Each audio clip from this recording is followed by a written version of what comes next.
only thing you have to do, he said, Jesus, save me. Jesus, save me. And let me tell you this, guys. God will turn immediately and will rescue you. Are you tough enough? Are you brave enough? Are you man enough as you build in your legacy to humble yourself, to renounce pride and say, I cannot do this, but I need you. I'm sinking down. Save me. That's all it takes. That's all it takes. To humble yourself, to humble myself. This is the Legacy Makers Show. Hey guys, welcome to another episode of Legacy Makers Podcast. This podcast is where we help men of faith build their legacy that is going to last beyond themselves. I am your host, Roger Salazar, and today we're diving deep into a place that most of us want to avoid. That's right, a place that most of us really do like to get away from, where some of the strongest men are built and are formed. Today's episode, we're going to talk about the darkness builds strong men. Darkness builds strong men. So let's get real for a second. Have you ever been in a season where nothing seems to make sense in your life? Have you ever been in a situation where you do the right things? I mean, you're fast, you try to honor God, you're doing the right thing, you're trying to stay away from immorality, stay away from temptations, just really put some worship music on, you're reading your word, you're reading your Bible, and it seems like just nothing makes sense. It seems like everything almost like falls apart. Maybe you're broken financially. Maybe you're struggling with some spiritual burden and you're wondering, where is God? Maybe you're dealing with health issues, or you're dealing with somebody that has some health issues and you're like really asking, where in the world is God?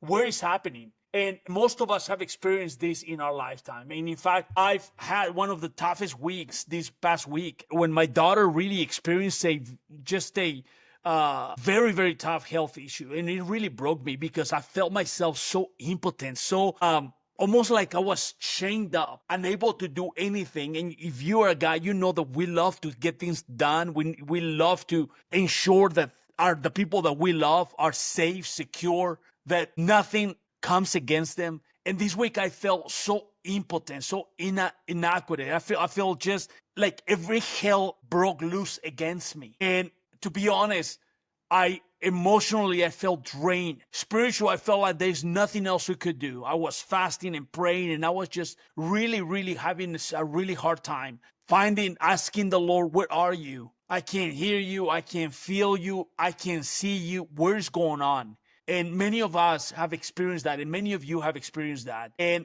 I am here to tell you that if you are in this season of your life and your mind is almost like betraying you, like things are just unfair, maybe in your marriage, maybe things are just not going right, maybe with your kids, your relationship with your kids is really broken, maybe your finances, it seems like you cannot get ahead, maybe you feel like there is an addiction that you've been trying to break, and it seems like there's nothing of the things that you're trying are working. But what I'm trying to tell you is there is a man that knows exactly how you feel, and it's in the Bible. And I know I don't want to spiritualize this thing too much because I know you've been over-preached, especially in the Western world, but I'm not preaching at you. I am just talking to you as a buddy, as a friend.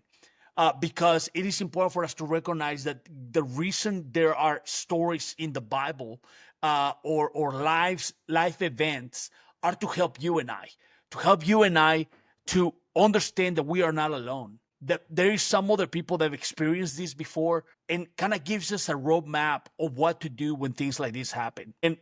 And this David was running away from Saul. Running so much so that he was hiding in the dark caves. I'm pretty sure he was wondering, what the heck is happening?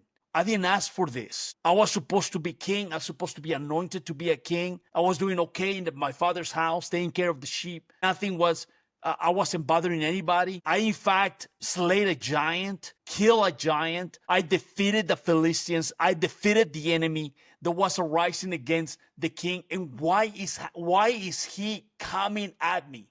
Why is he persecuting me? Why is he trying to destroy me? It doesn't make any sense. I have not done absolutely nothing to deserve where I'm at. And yet here I am in a cave running away from the king.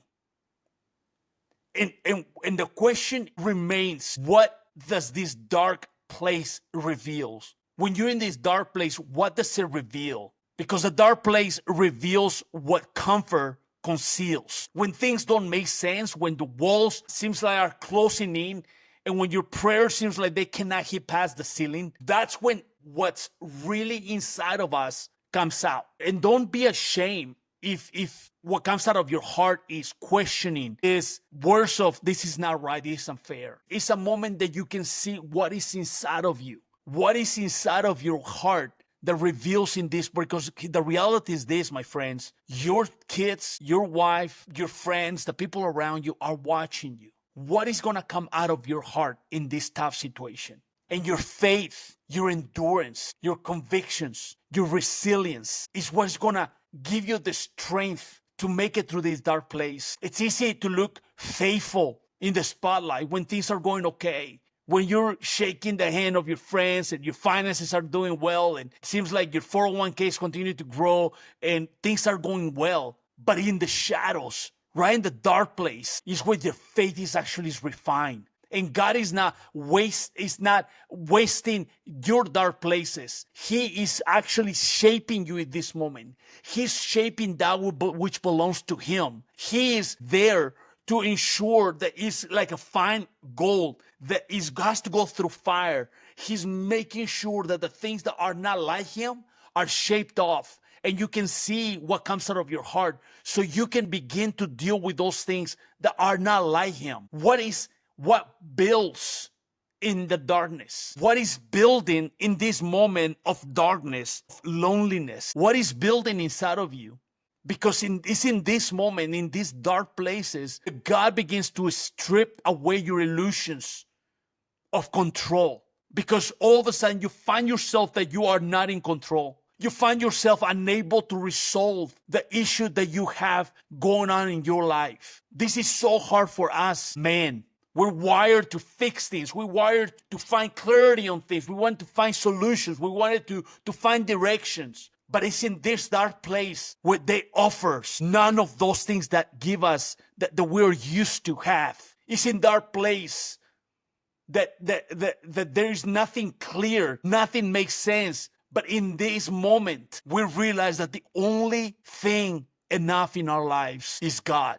God builds leadership in the dark places. God builds a strong leaders in this moment of darkness. He builds a strength when you surrender. Strength that comes from within that says, I cannot do it, but I surrender to your will. Whatever you're doing, show me. I want to see. Builds in this dark place the legacy that you are making is being built. The resilience. That's where the real story is being written. Not in the shallow place when things are going okay, when we say praise the Lord, when your finances and everything is going okay.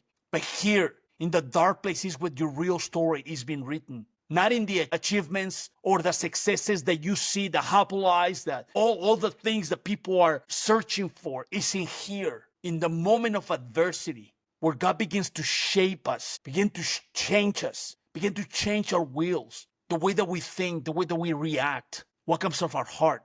And if you don't like the things that come out of your heart when things are not going well, this is the moment that you begin to deal with those things. The actual blueprint of the darkness, the blueprint, the real map of your journey is written in the darkness. I mean, let's look at David in this cave, in the cave of darkness, in the cave of misery. Let's look what he did. He was honest with God. He cried out to the Lord. He did not fake it. He began to scream to God. He began to scream to Him for help. He began to ask Him to deliver him from his enemy. He leaned on his bodies, on his community, the people that were around him. It is this moment of completely fear and complete desolation and complete emptiness is when he began to cry out to God, because it's in this place that the blueprint and the roadmap is being written. The men who were disconnected and distressed they joined him. He was the leader in this moment. He became the leader. Why? Because he cried out to God. He was honest. He was transparent. He was authentic in this moment of desperation, in this moment of darkness. He did not one moment stop believing, even though he didn't understand, even though it was confusing, even though there was so many questions in his mind, he did not stop believing. Even when he was hunted, hated, and hidden, he never stopped trusting and believing in the promises that God had made him. What I want to tell you is that this moment, if you're in the darkness, don't let this moment pass you by. Don't waste this moment wishing what you don't have, being angry because things are not going the way that you intended to go. Don't waste this moment, this opportunity, because when God is passing you through this darkness, He's refining you, He's molding you, He's shaping you. Here's where God tests and trust is built. This is exactly where your legacy is forged, on the fire of confusion and a fire of something that is so unclear, where there is no clarity. On this moment is the moment that God is asking what is going to come of your heart. Tell you what, this week was hard. I wanted to fix things for my family. I wanted to fix things for my daughter. I wanted to fix things for my wife. I wanted to fix things for the people that were watching me. I wanted to ensure that people would see me as strong. But I found myself crumbling. I found myself crawling, almost like in a fetus position, crying out to God, saying, have mercy upon me. I don't know what to do. I don't know how to get out. I don't know what to do to help my beautiful daughter. I don't know what to do. I don't know what to say that will bring the right words to encourage during this time of complete desolation, complete darkness. I didn't know how to act. All I was able to do is cry out to God in desperation, saying, Lord, save me. Just like David in this moment began to cry out to God, save me from this moment. You may say, Roger, that's so simple. It sounds so easy, but you don't understand what I'm going through. You don't understand what's happening in my life. You don't understand how deep am I sinking in my own desires. You know how much I'm sinking because of a bad investment I made. Look, you don't know how much I'm sinking because I got into the wrong relationship. You know how much I'm sinking because I went the wrong path and my family right now is in jeopardy. You don't understand. It sounds simple, but you don't understand what's happening in my life. My darkness are so heavy and it seems like they're collapsing over me.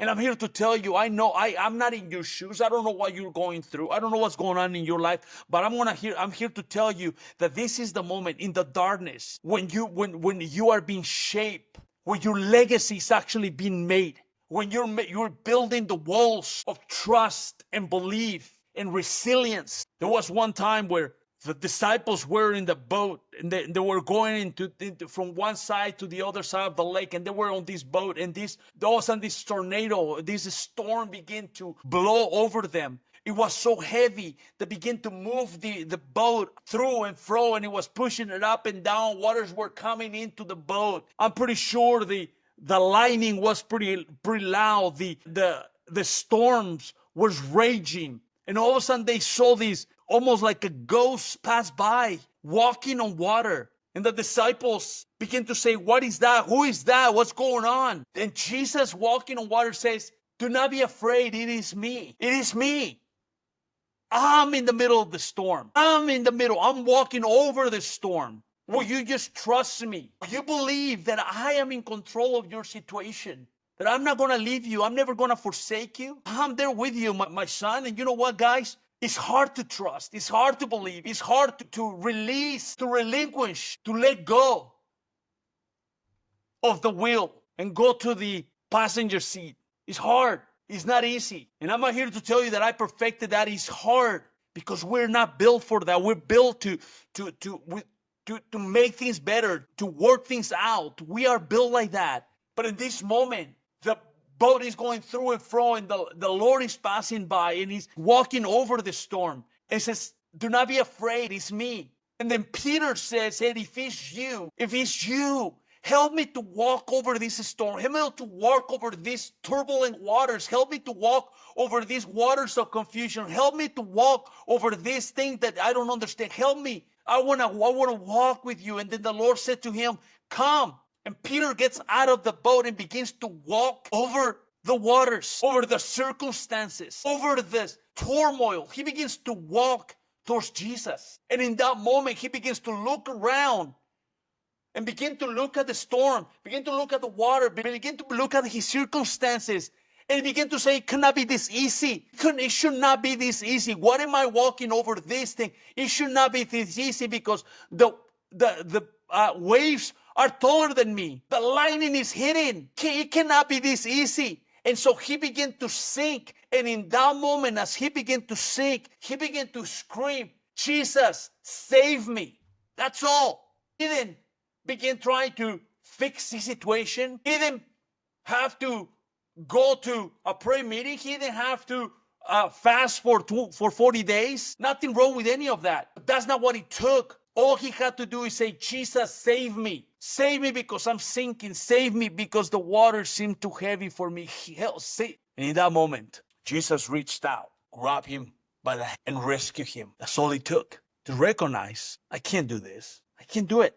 This is too heavy for me. This is too hard. And I don't know about you guys. I mean, we're in this thing together, guys. I mean, it is the reality is that we are in this journey that brings storms at times that seem so hard to overcome. Storms of life that begin to push us and move us. And our lives begin to feel so fragile. Our lives begin to feel so finite and feeble. Our marriage seems to be so rocky. Finances seem to be so fragile. Our jobs begin to feel so insecure. Our health is giving up on us. Pain begin to rise. Our relationship with our children begin to deteriorate. Our children begin to go through stuff that we don't know how to help them. Your addictions begin to take the best of you.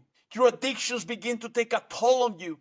You begin to walk into a path that you never intended. Here you find yourself almost losing your wife because of stupid mistake you made. Here you are sinking. This darkness, this cave feels so dark. You can't find 1 foot in front of you. It feels like the darkness is so dense and so dark and so gloomy and so heavy. You begin to wonder, is life worth living anymore? Is this life better without me?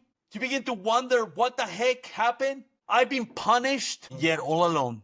The Lord is walking all alone. Even when you don't see him and you don't recognize him, he's walking by. The only thing we have to do is say, Jesus, save me. Jesus, save me. And let me tell you this, guys. God will turn immediately and will rescue you. Are you tough enough? Are you brave enough? Are you man enough as you're building your legacy to humble yourself, to renounce to pride and say, I cannot do this, but I need you. I'm sinking down. Save me. That's all it takes. That's all it takes to humble yourself, to humble myself. I don't know how to help my daughter. I don't know how to do it.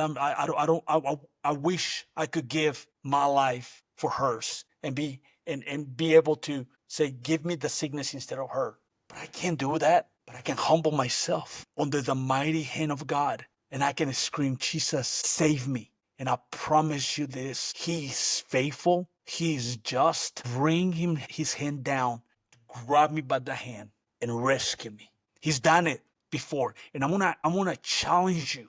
If you've never given your life to the Lord, this may be the day. This may be the moment to say, Lord, I surrender it. I can't do this anymore. I tried it. You may be saying, Lord, I give you my heart. I give you my life. Come into my life. Come and take control of my life. And if you have before giving your life to the Lord, but you feel like you are sinking down and that nothing seems to work in your life, I ask you to just humble yourself today and recognize that you cannot do it on your own. But he is here waiting as a gentleman for you to say, would you save me? Would you save me? I promise you that he will reach down, no matter how deep you are, no matter how profound you've gone, no matter how far you're gone, he's going to reach down and he's going to bring you up because that's who he is. So today, as you're listening to this, I'm telling you, we're building a legacy. We're making a legacy. And in dark places right now, this moment, if you experience any sort of darkness in your life, this is the moment the legacy makers are made. This is the moment, the resilience and humility to recognize I cannot do it, but I'm going to recognize that there is one that can do it for me. And God will do amazing things in your life because of your humility. Pride goes before fall. Humble yourself today. As always, guys, I just want to say thank you so much for logging in. Thank you for sharing this page with someone. Thank you for giving it a like. And I just want to say I am humble by the responses that I've been getting. And as always, I see you next week. And thank you so much for watching. And thank you again so much for sharing, because somebody can use this episode. Their lives depend on it. Thank you. Have a great day.